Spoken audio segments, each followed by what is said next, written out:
Economic Secretary to the Treasury, Emma Reynolds, is with us this morning. Good to see you. I know you want to talk to me about pension reforms.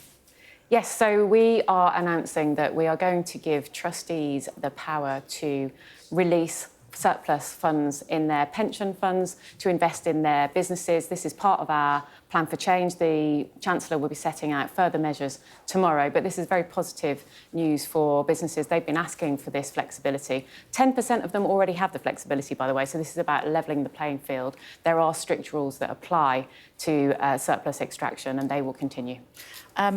Trustees making decisions based on members' best interests will continue, though? Indeed. The fiduciary duty will continue. OK, but this is a great opportunity for businesses that are sitting on billions of pounds worth of surplus in their DB pension schemes. This is a great opportunity for them to use that flexibility, if the trustees allow them to invest in their companies. And we want to unleash the potential of these businesses and indeed spread growth and prosperity across the country. So it's part of our plan for change to kickstart the economy and drive growth. How are you feeling about unleashing the options as far as Heathrow is concerned and a third runway? So we're not going to comment on speculation on Heathrow.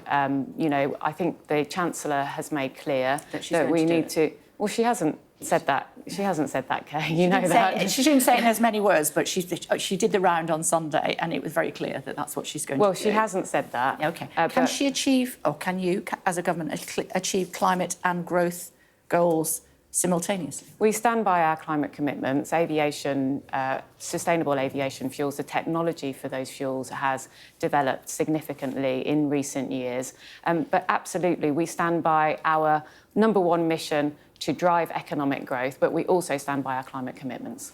Why is it then that a backbench MP believes you're pitting decarbonisation against economic growth? Well, as I say, I'm not going to comment on speculation on this. We've already signed off expansion of Stansted and City airports. We're in a global race for investment here.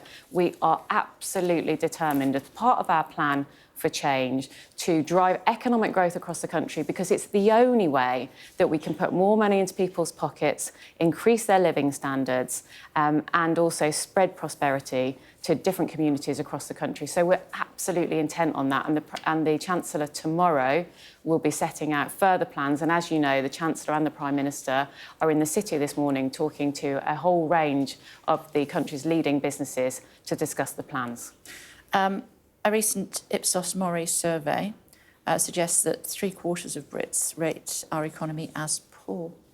Well, that's not what the IMF and PwC said last week. So the IMF... reality, though, isn't it? And that's what the public think. So the perception of global CEOs is that the UK is second only to the US in terms of how attractive it is to invest in our country. The IMF has upgraded our growth forecast. We're the only country in the G7, apart from the US, to have the IMF upgrade our growth forecast. Wages are going up. Inflation is down. So, you know, it is a tough economic inheritance that we inherited 6 months ago. It was 7 months ago.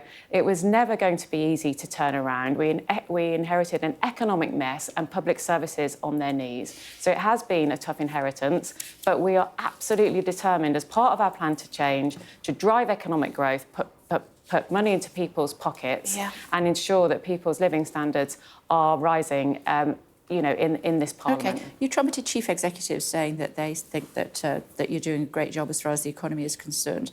One British businessman, Nick Wheeler, who founded Charles Towett, is saying the government is anti-business, and that's the reason why he's curbing investment in Britain. Well, we're not anti-business, and we absolutely want to drive investment, which is why at the weekend the Chancellor was talking about bringing down the barriers to growth, particularly around planning reform. For too many years, planning rules and judicial review have prevented the development of infrastructure and investment in our country, and we're determined to change that. We're taking the long-term reforms that we need to take after inheriting an economic mess from the Tories. So we're determined to drive growth across the country. Southport riots. This morning, the Children's Commission is calling for the criminal records of most under-18s involved in the riots after the attack in Southport to be wiped clean. What do you think? To be wiped clean? Well, we're going to have to look at what's been said. Well, that's what she says. I don't think that that people's records should be wiped clean. If Southport tells us anything, it's that we've got to look more closely at what's happening with young people who are obsessed with hatred, who are obsessed with, videos or images of violence online. We've got to take a great look at the PREVENT regime, which is what the Home Secretary set out last week, an end-to-end review of PREVENT thresholds. So we've got to be tougher on these things, not softer, in my view. OK, she says she spoke to 20% of kids involved, and she says that they went out, they were curious, they were looking for fun, they felt animosity towards the police or wanted free goods. Many of them spoke strongly about their hatred of the police, describing previous bad experiences and community mistrust. And they feel that they've been left behind in society. That's why she thinks that they should be allowed to get on with their lives. Well, if people have broken the law, they need to face the full force of the Even law. their kids? Yeah, indeed. OK, so she's wrong to say this? Well, I think that I've told you my view. OK, what should I say to her when she comes on later on? Well, ask her, how can we have a rule of law that is a deterrent if we just wipe people's criminal records? Thanks for joining us. Appreciate Thank you. it.